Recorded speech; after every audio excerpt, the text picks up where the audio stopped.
Vibe Life, high frequency talks with high frequency people. I'm your host, Clayton Mayer with vibelife.org, and we're seconds away from another powerful show.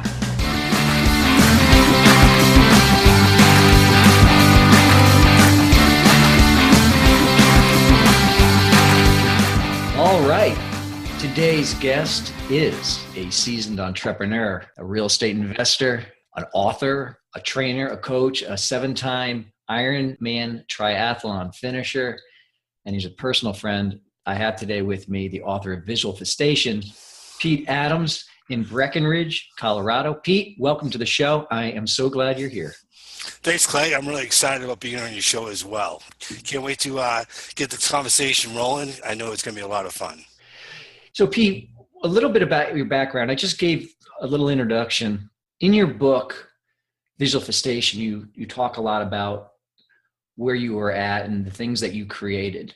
But what I want the listeners to know here is some of the amazing things that you've manifested just even recently. I know you're going to be writing another book, but just to give our listeners an idea of some of the fulfillment that you've created, you shared with me that, I guess it was 3 years ago, or you wrote down a goal. You manifested that very, very quickly. Do you want to share that with the group before we get started? I'd love to, Clay. One of the most amazing things, and it's going to be in my next book, it was actually around 4 years ago, and I'd written down the intention that within 2 years, I would retire in luxury. And at the time, I was looking for some new opportunities and facing some significant financial challenges. To not tell the whole story, but to share the big part, in a nutshell, within just under 2 years, I did reach that goal and I did retire comfortably. So it was pretty amazing, to say the least. And every time I think about it, it gives me warm chills, and it's fascinating. So when the next book comes out, basically it wrote itself. You and I both come from humble beginnings. You worked your entire life. You were in the military. You came out, went to, I don't know, what was the university did you go to? Which university? I actually did my undergrad work at the University of Massachusetts, and I did my graduate studies at Bentley College in Massachusetts. Okay, and that's where you got your master's in finance, correct? That's correct. Yeah, right. I have my undergrad was in. I have a Bachelor of Science in finance as well.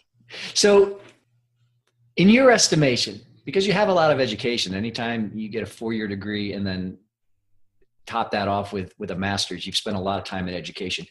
But based on your success and the fulfillment in your life, how important do you think formal education is to the success that you've had? In a nutshell, my belief is basically going to college and getting a 4-year degree, and then maybe going on further from there and getting a master's degree, really just sets you up to have a job. So if a job is what your desire is, taking the traditional educational route will probably get you there. But if you want to, great success, that's really not the track you need to take.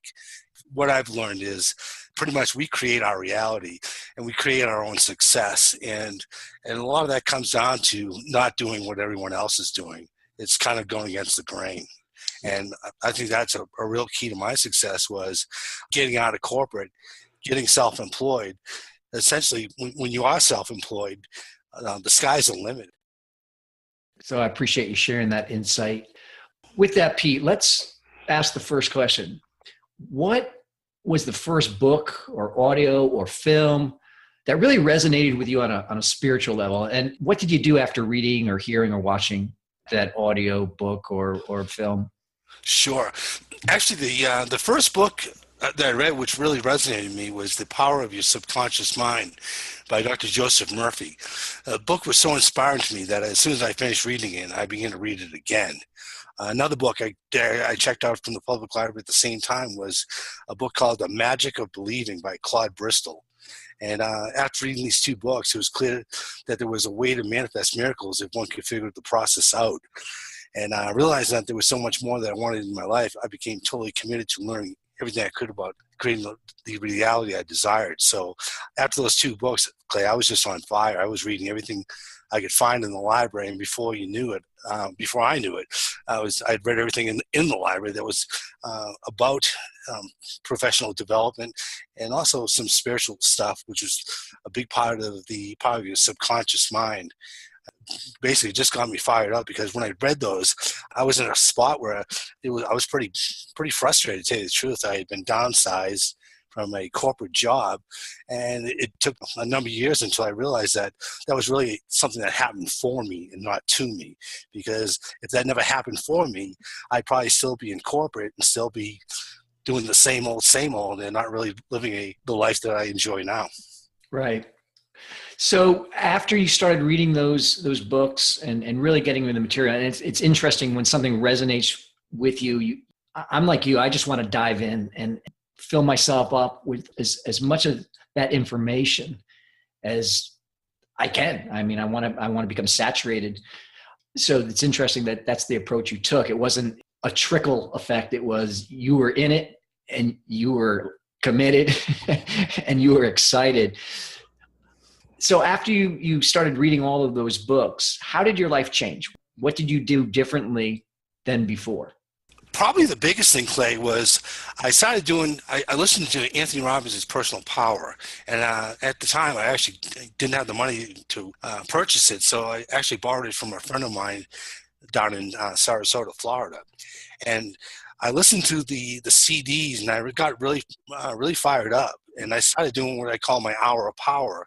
And what I would do is, after I'd get up early, I'd go to the gym, and then I'd go down to the beach and hang out there for about 60 to 90 minutes. And I would just read, spiritual material. I would practice visualization and meditation. And before I knew it, I could feel the change in my energy. It's like all of a sudden I kind of made the transition from semi-hopeless, is how I felt, to I started feeling empowered. It's a little bit hard to describe, but it was a feeling of, I can do this. This is something I can create, the life of my dreams. And it fired me up dramatically. And it got to the point where it's just, I never missed going to the beach to do my hour of power. And I never miss my hour of power. I do it every single day. I know how much it assists me with, starting my day off on the right foot and starting off the right energy level.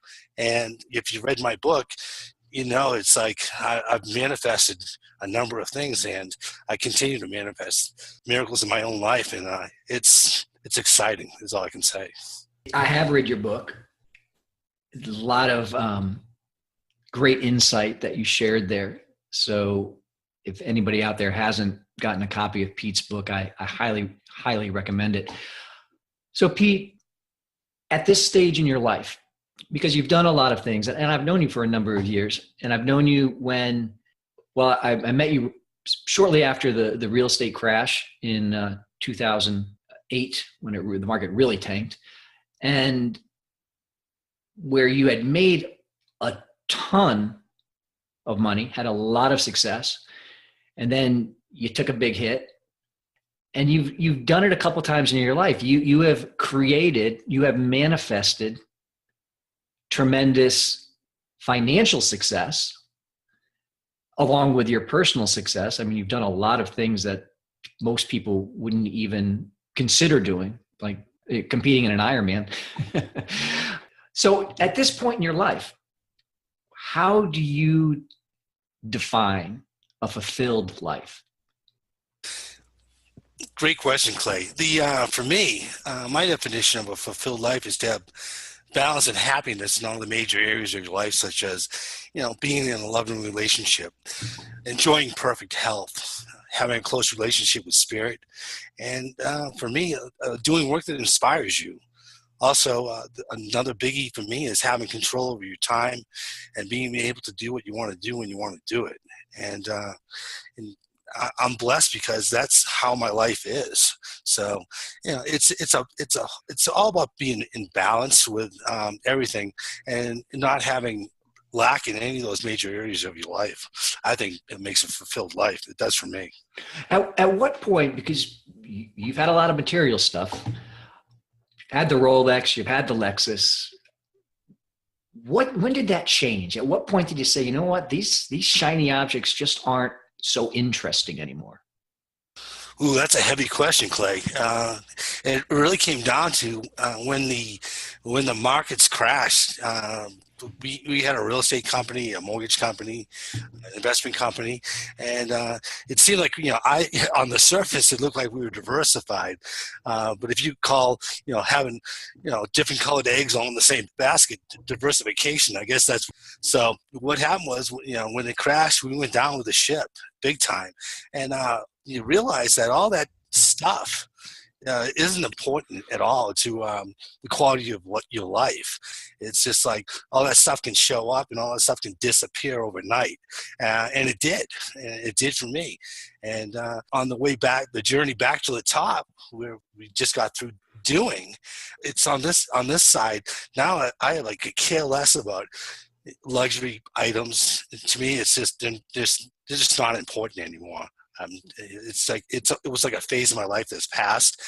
And the big thing I want to share with everybody is all that stuff. That's not happiness.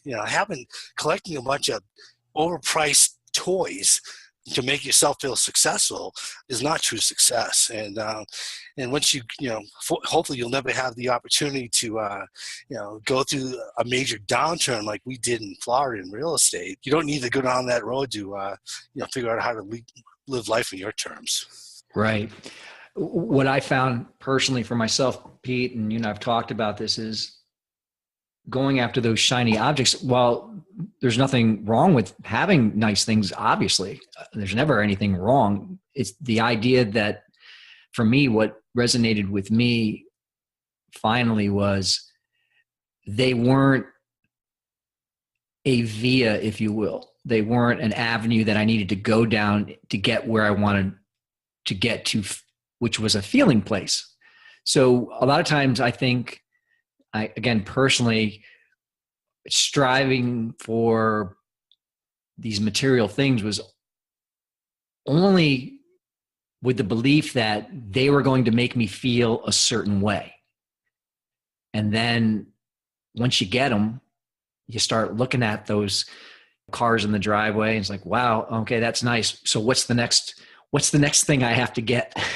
It's a never ending trying to fill up that void. That was my experience anyway. Well, absolutely, and I see that all the time too. Probably when we used to live in St. Petersburg, Florida, and it's just like some people just take the consumption thing to a whole new level, and it's just like just keep buying bigger and bigger things. A great line a guy named Robin Siegler told me was, "You don't own stuff owns you." I'll never forget it, because he wanted to buy a brand new Mercedes Benz, and he wanted to have it delivered to his house. Well, to make a long story short, he did get the Mercedes, and the Mercedes was brand new. And they dropped it off in his front yard of his home, and he didn't drive it for 3 days. And he just looked at it. He said, "Why did I buy this? Oh yeah, it's a goal." And he realized that he had achieved his goal, and the car did nothing for him. He changed his life after that. He stopped going for the expensive stuff because he realized that it was making him live differently. As a matter of fact, like when he had the Mercedes, he would always use valet parking, and he'd go into the restaurant and he'd always order the most expensive thing on the menu. So he kind of got to the point where stuff was starting to control his life. And I know what it's like. I was there too, and I had the Rolex. It's like you go to a restaurant. Well, it's like, you're not going to order Bud Light Draft. You're going to order whatever the most expensive beer is, or something like that, just because you got the image. And the image will kill you if you stay with them too long. I totally agree with you. So, was there a defining moment you remember where you realized you're in the driver's seat, that you can be, do, and have anything you want? Does something stick out to you? Oh, absolutely, Clay. There was the biggest thing like that for me was back in 2005, I did Ironman Hawaii in Kailua Kona, and the way I got into that race was I actually won the lottery, and it roughly there's about 200 people that get in through the lottery, and over probably 12,000 entries. So getting into the lottery, you got to be pretty lucky. Well, I wasn't lucky. What I did was I used my visualization exercises, and I visualized racing that race every day for about 3.5 months during my hour of power. And I was also feeding my subconscious mind through watching the DVD from the 2004 race. Well, here's what happened for me in that race was that race, when I was racing it, was almost a carbon copy of what I had been visualizing. I mean, to the point where it was scary. One of the most unbelievable things that happened to me, I guess is the best way to say it, was I was riding my bike back to Kona, and I was on the Queen K Highway, and I heard a helicopter coming from behind me, and all of a sudden the shadow passed over me and my bike while I was on the highway. But the most amazing thing about that was that's exactly what happened to the race leader in the DVD from 2004. So basically, I couldn't tell if I was alive or dead, if I was in having a dream and I was in the DVD or what. But later on that night, I was doing the marathon portion, and I think I was around mile marker 24, and all of a sudden, it just came blasting into me that I created this entire experience. And essentially, if I could create this, there's nothing I couldn't create. And my life has really never been the same ever since. I like that example. That's do you talk about that in your book as well? Absolutely. It's actually the second chapter in my book, and it goes into a lot more detail than that because there was a lot more experiences. But the shadow from the helicopter on the bike that blew my mind. So every day when you get up, Pete, you obviously your life is a little bit different than, say, the status quo. You don't go to a job. But what inspires you to get up in the morning? What is it that drives you? I think the biggest thing is I love my life. I mean, I get up early pretty much every day, and I go right. First thing I do is I do my hour of power, and then I go about my day, take care of some business items. But for the most part, it's just waiting for the next miracle to show up. So, I've got new goals, and I'm working on manifesting them, and it's just a great life to be happy, to have perfect health, live in such a beautiful place that I do with my wife out here in the Rocky Mountains. It's a life I wouldn't trade. You literally live in a resort town. I mean, you're in a vacation town. Right. And one of the things that's been great is even when we lived in Florida, there's something different about living in a vacation or / resort community, because for the most part, everyone coming here is like really happy. Everyone's in a good mood, and it's no one's usually complaining about anything. So it's just a great place to be, and I highly recommend it to anybody. If you're lucky enough to live in a place where everyone else vacations, well, you pretty much got half the game won. Well, in listening to you and based on the similar beliefs that you and I have, there's no luck involved. It's you created it for yourself. Absolutely. I'll say, I use the word luck, but there's no such thing as luck. We create our reality. So you either create your own good luck, or you create your own bad luck, whatever you want to call it. But you're the creator. Right. That's a powerful place to know that you're in that driver's seat, and a great place to operate from.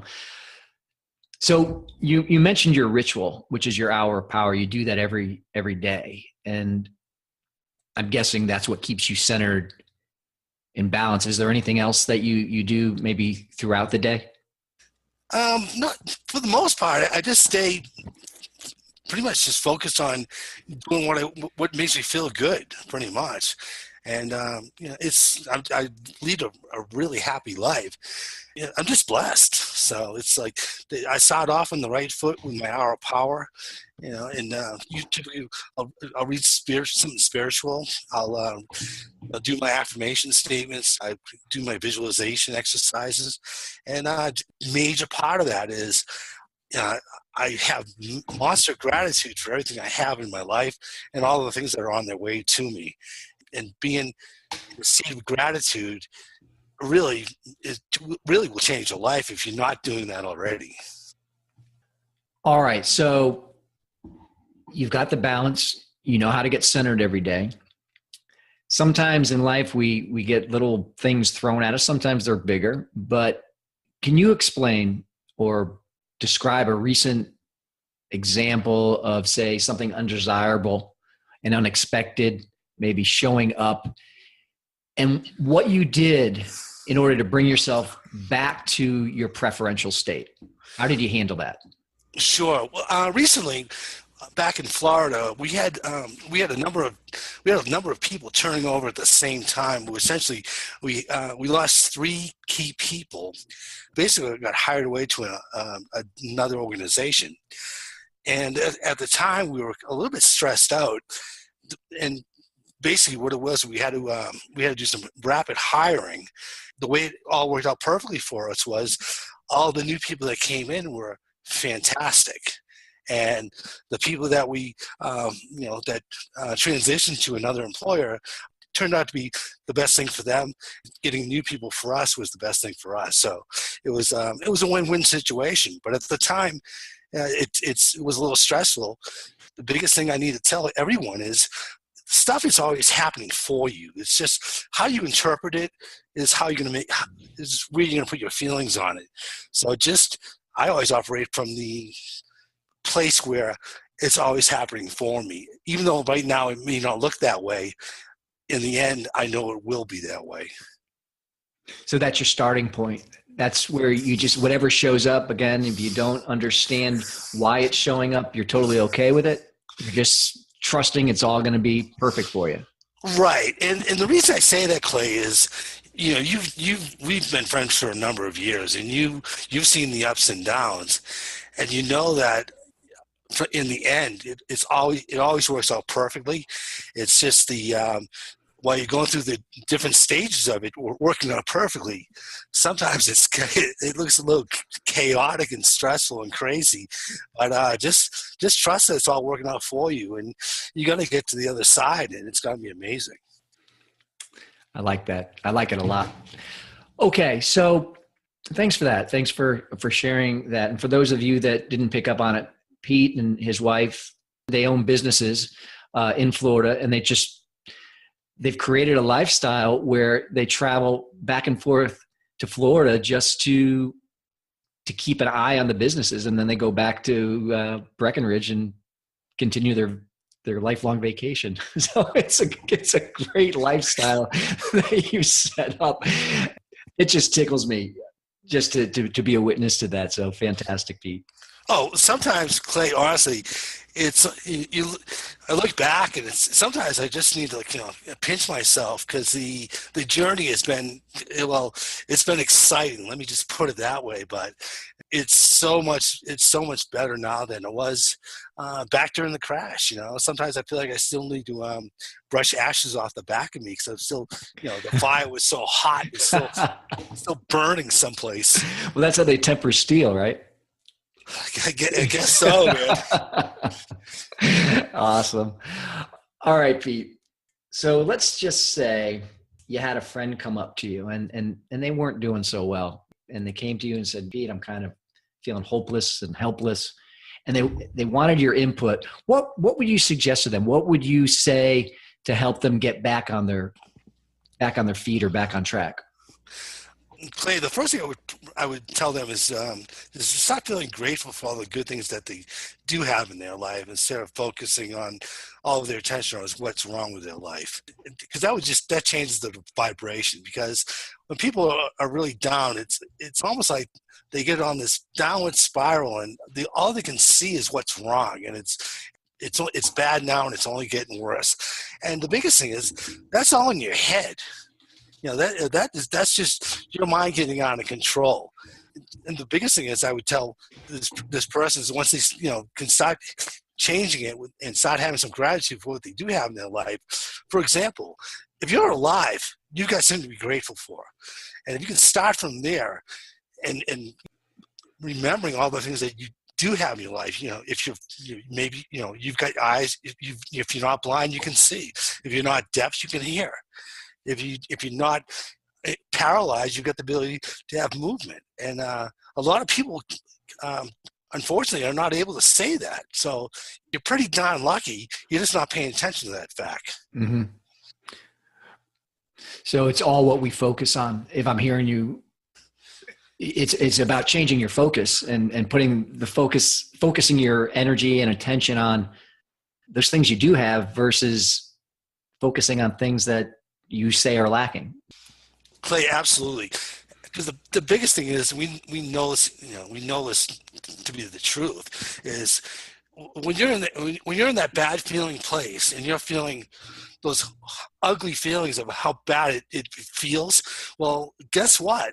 You're putting that vibration out to the universe, and with the law of attraction, it's like, if you feel bad, well, you're going to get more stuff to feel bad about. That's just how the system works, and that's a fact.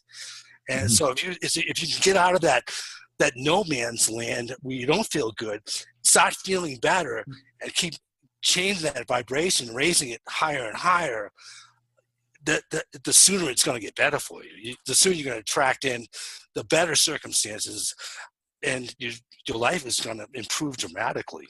Right. And I agree with that 100%, because the law of attraction never takes a nap. It never goes to sleep. So sometimes we forget that it's not that we can't acknowledge when something feels bad or we're having a negative thought. Yeah, acknowledge it. But my thought is to move beyond that as quickly as possible, because like attracts alike, good attracts good, bad attracts bad. When I'm talking about good and bad, I'm talking about good feelings and bad feelings that we would say were non-preferential. And you're going to get more of the same. And before you know it, you're in this dwindling spiral if you haven't started moving your thought pattern in a different direction. So yeah, it's really important to be able to shift your focus quickly and just get yourself in a mood. And you don't have to go from depression into ecstasy in a matter of seconds. And it's not that you can't, but boy, go watch a funny movie, go pet a cat, go, whatever makes you happy. That raises your vibration. That's my perspective on that. Right. And, and the thing too I've seen is, besides downward spirals, well, you know what? There's also a thing called an upward spiral. And I've been on those before, where it's just, you get on like the rocket ship of success, and it's almost like being in the zone where everything you do works out perfectly. Right. It's how do you describe, if you've never had that experience in your life, but I have had it a few times, and it's inspiring. And to know that you created that upward spiral of success, it's self-inspiring, if that is such a term. Yeah, it's interesting, because one of the things that became really evident to me is, even if we create a situation that doesn't feel so good, because we're creators and we create everything perfectly, we can even find the perfection in that thing that didn't feel so good and say, wow, look at what I created. Well, if I can create that situation, which doesn't feel so good, that means I can create the exact opposite, because that's how powerful I am. I can create whatever I want. You find the value in even creating the situation that didn't feel so good. There's always value there. Oh, absolutely. And I've got a wonderful example of that. Years back, probably around 16 years ago, I put in a bid to buy a foreclosed house in Florida. Essentially, I did all the paperwork with the real estate broker to put the paperwork for the bid in, and it was a Friday afternoon. And the service was airborne. It wasn't FedEx. But anyways, I called the real estate broker about a week later and said, hey, did I get the bid? And he basically just said, well, we had a little problem. I'm like, what do you mean we have a little problem? And he's like, well, the paperwork didn't get there. I'm like, what do you mean the paperwork didn't get there? I paid $30 to have this thing overnighted. How could it not get there? Well, what happened was, for some reason, as fate would have it, or I created it, the package got missed. The guy missed the package. There were 2 drawers in the box, and the drawer that had mine in it, he didn't pick up. And I was just like, how could that happen? About 6 months later, I bid on another home, which was much larger, and we got it. And I realized then that if we had gotten a smaller house, my first real estate investment company would not have gotten started, because my business partner had children and he needed a bigger home. And if I had purchased that first house, the house would have been too small for him. So it seemed like it was this total tragedy. And then on the surface, it seemed like, how can this happen to me, blah, blah, blah. But in a nutshell, it all happened for me. Right. And it just didn't look like it was happening for me at the time. Right. Yeah. It's interesting how all of that operates. And with experiences like that, it can really move us into a place when we look back retrospectively and say, wow, it really is always working out for me. So the next time something that appears to not be working out for me, I know the opposite is actually true, because I had that experience. And just like the experience you just shared, you know with certainty that it's always working for you. You can basically write that down and show how it's worked out for you. So you know. Exactly. That's the biggest thing too for everyone who's listening to the show is hindsight is always 20/20. And when you look back on your life, for me, I look back in these things that seem like these monster challenges. Well, it's the universe helping me get to where I say I want to be, kind of thing. And sometimes the shortest way to get there is not the most pleasant, but in the end, it all did work out perfectly. Yeah, I had a friend who had a quote. He used to say it quite often. He would say, looking forward, you couldn't invent a word game to make sense out of how things are going to happen. He said, but looking back, it's just perfect. Wow, that was that's powerful. So at this point, Pete, is there a spiritual based body of work that you embrace or follow, or are you just open to different things? What are you doing these days from that perspective?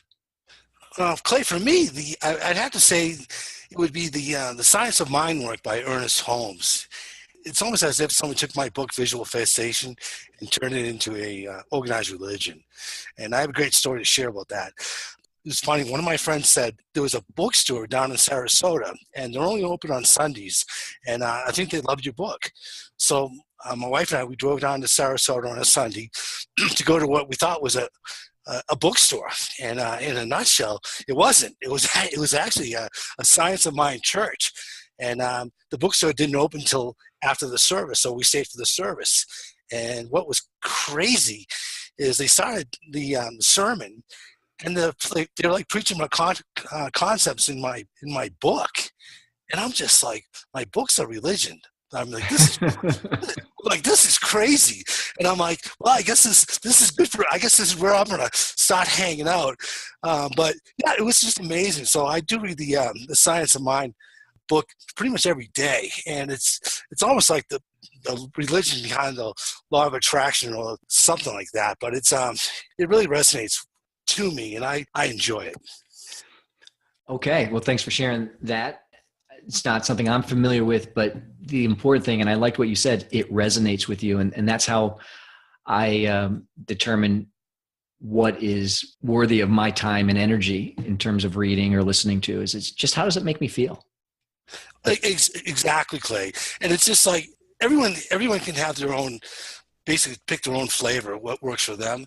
And for me, this is just an example of one that did work, when a lot of the other ones, I was just like, it just didn't feel right. And it didn't resonate, and I knew it wasn't for me.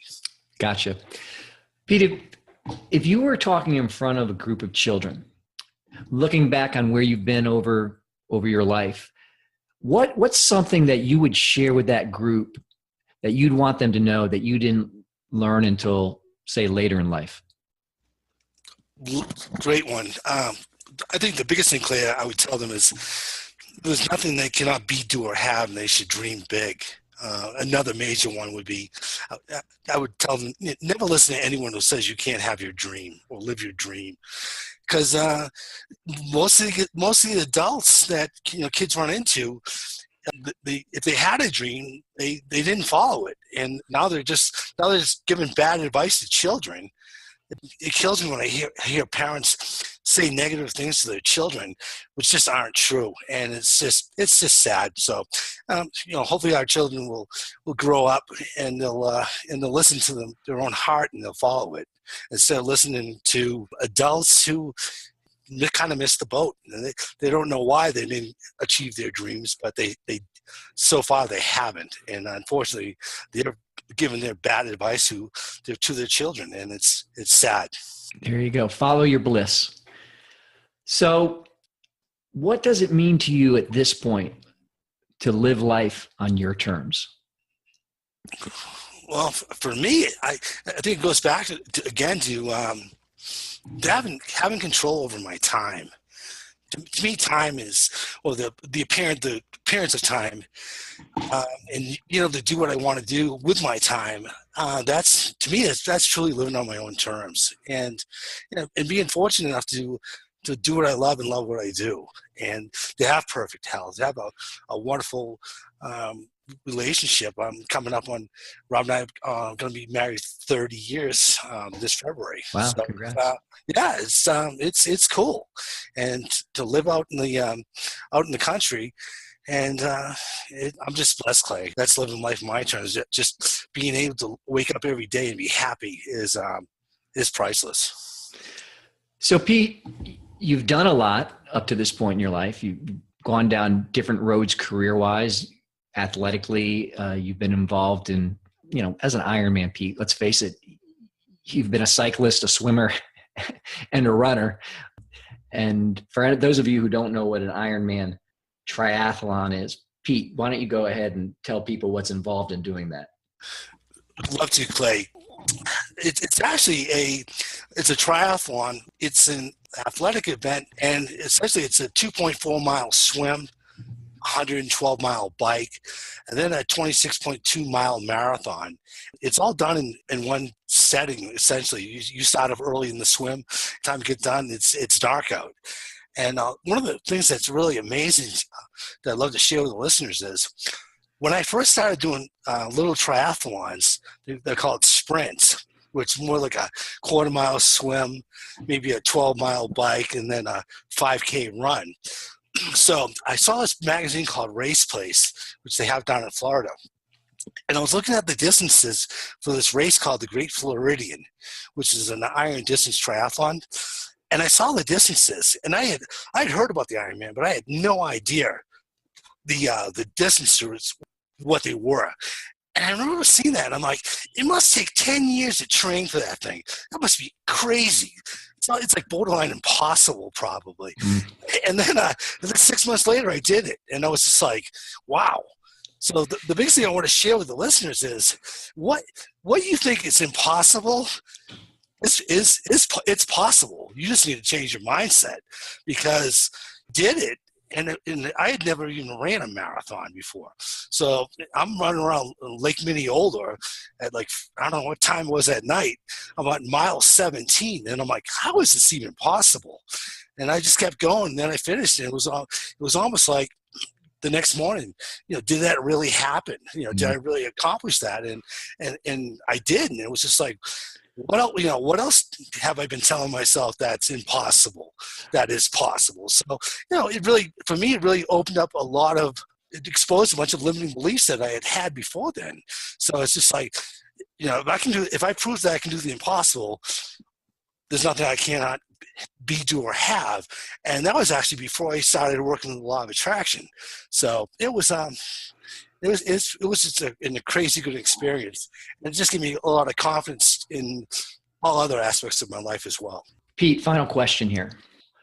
What is going on in your life right now that you're most excited about? Okay, well, for right now, one of the things I'm most excited about is I have been working on my new book, which is it's going to be crazy good. But also, I'm getting really excited about I'm going to start teaching some seminars on real estate investing and investing in businesses, and probably also some law of attraction seminars as well. And the biggest thing I get out of that is, I have the experience, and being able to share it with other people and see them take the information and really knock it out of the park and really achieve success through using the information is very inspiring to me. So I'm fired up about that. Yeah, that's fantastic, because I've seen you work with other people and the success that they've gotten by their interaction with you, by your coaching. It's really, really cool. So we're going to stay tuned for more from Pete Adams. Pete will be back on the show for sure. But for now, Pete, I want to thank you for coming out today, spending some time with us, and sharing your insights and your personal journey, because it's inspiring. And to me, it just illustrates what everybody is capable of doing. It's just a matter of having the right mindset and taking action and believing that it's all working out for you. So with that said, this is Clayton Mara. I've been with Pete Adams out in Breckenridge, Colorado. Pete, again, is an investor, an entrepreneur, business owner, Ironman triathlete, an author, and a coach. And his next book will be out, I don't know when. Pete, you don't have a prediction on that, do you? No, I don't, Clay. It seems like I guess the more I get started on it, the more opportunities that show up that take my attention away from the book. So we'll definitely give you a shout, and we'll talk about it on another show, I'm sure. All right. I was just going to say, I want to make a deal. As soon as you're ready with that book, before it launches to the general public, let's get you back on the show and have another conversation. I'm already looking forward to it, Clay. That sounds great. Pete, where can people get a hold of you if they have questions or are interested in your book or any other materials that you've authored or created to date?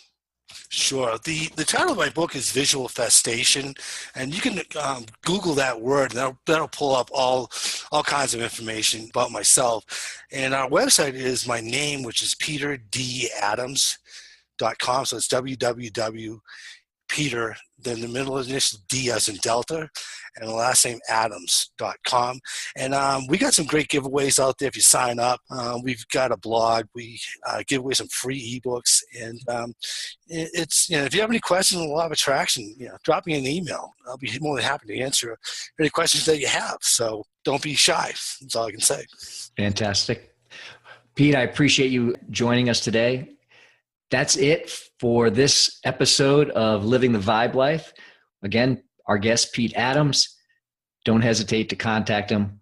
Until next time, keep shining bright.